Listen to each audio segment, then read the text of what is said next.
Guys, for today's video, bali plumbing naman tayo dito. Magle-layout tayo ng faucet para dito. Then, isa dito, faucet din para sa ating shower. Kung maglalagay sila ng kanyang shower na meron siyang flexible hose. Then, also yung wiring niya, isang exhaust fan, then isang ilaw, then yung kanyang switch. Wawiringan natin, then layout tayo ng plumbing dito sa CR comfort room, guys. Bali, ang gagamitin natin ditong materyales is PPR. Ang gagamitin natin. Ito guys, yung mga pinabili kong mga elbow, threaded nail, then mga coupling, also mga T. Ito yung gagamitin natin. Yung brand niya guys, Piltex, magandang klase ito. Ito yung mga ginagamit ko pag PPR yung nile-layout natin. So, yun lang guys. Ipapakita ko sa inyo mamaya kung matatapos na namin ito yung kanyang layout. Ang gagawin natin ngayon guys is i-fusion natin tong 3/4 papunta sa ating supply, which is may tangke. Demotor itong pagmumulan ng supply natin ng tubig. Then, yung pakyat sa may second floor guys is gumamit ako ng 1/2. Mag-reducer tayo ng 3/4 by 1/2. Then dito guys is meron siyang faucet outlet dito. Kaya gagamitin nating T is 3/4 by 1/2 na T. Idudugtong natin to gamit natin tong fusion machine.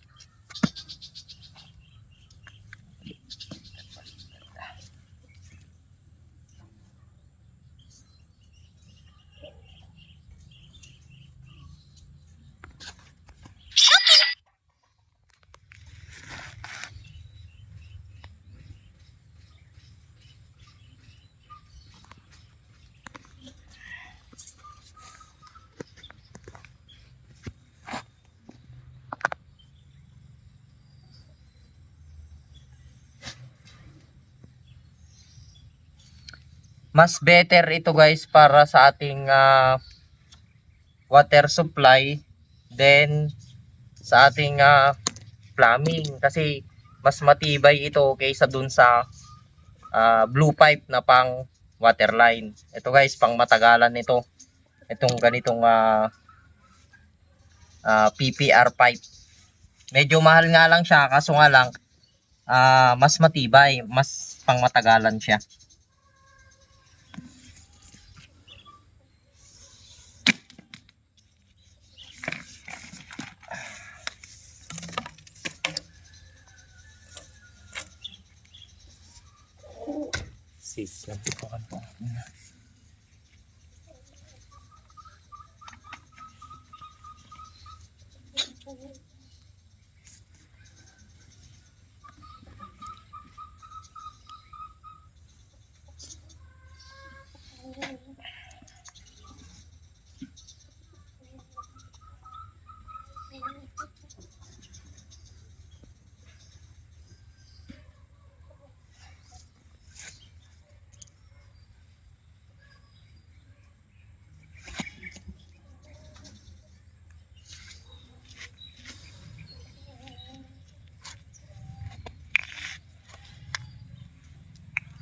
Then sa pagdugtungan natin dun guys sa kabila, gamit tayo ng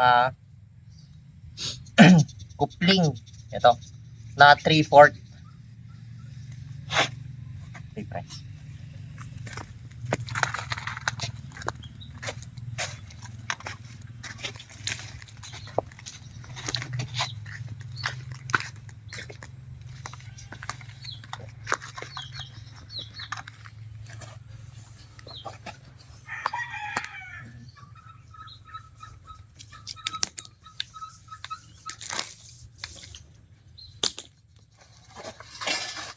Dito sa dugtungan niya guys is gagamit tayo ng coupling na 3/4.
Then dugtong pa tayo ng isa.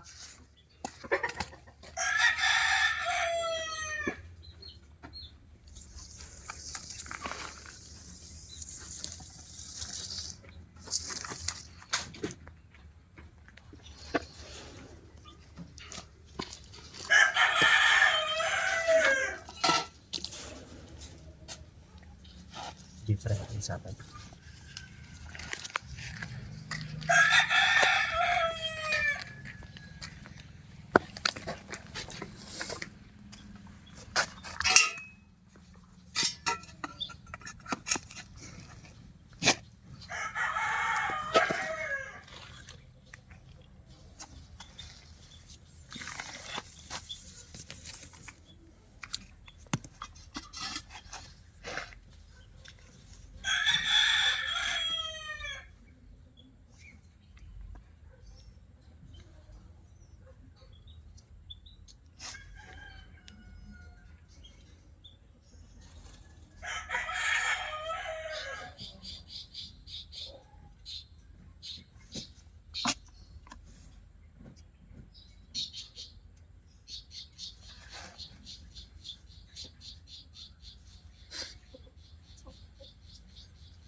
Ito yung itsura guys dito sa taas ng CR.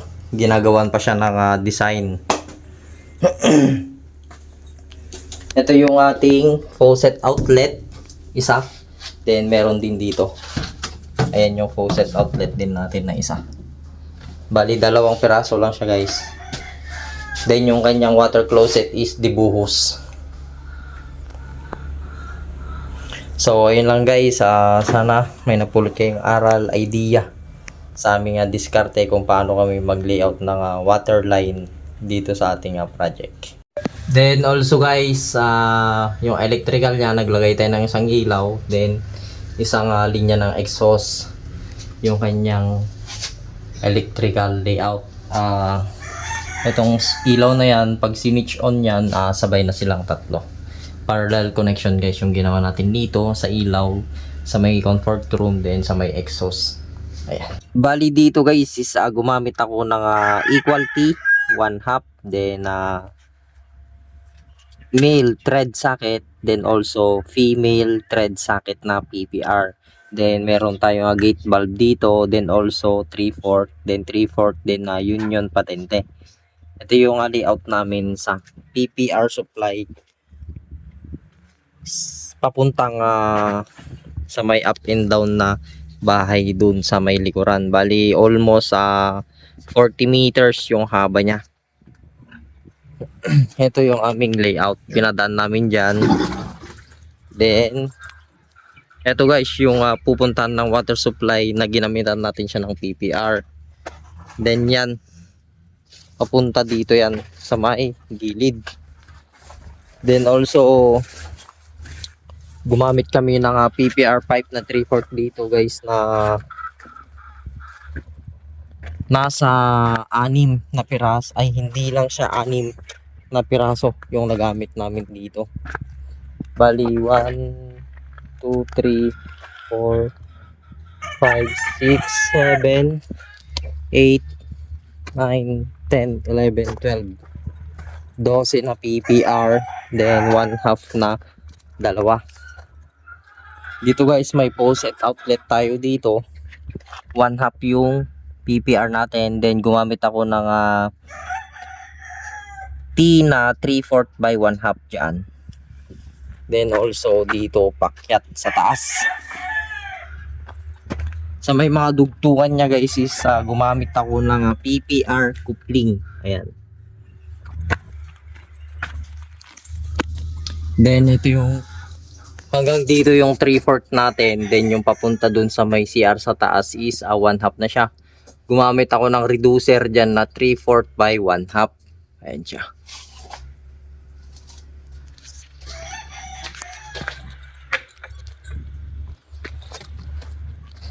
Ayun yung layout namin guys. Dalawang faucet sa taas. Ito yung part ng CR.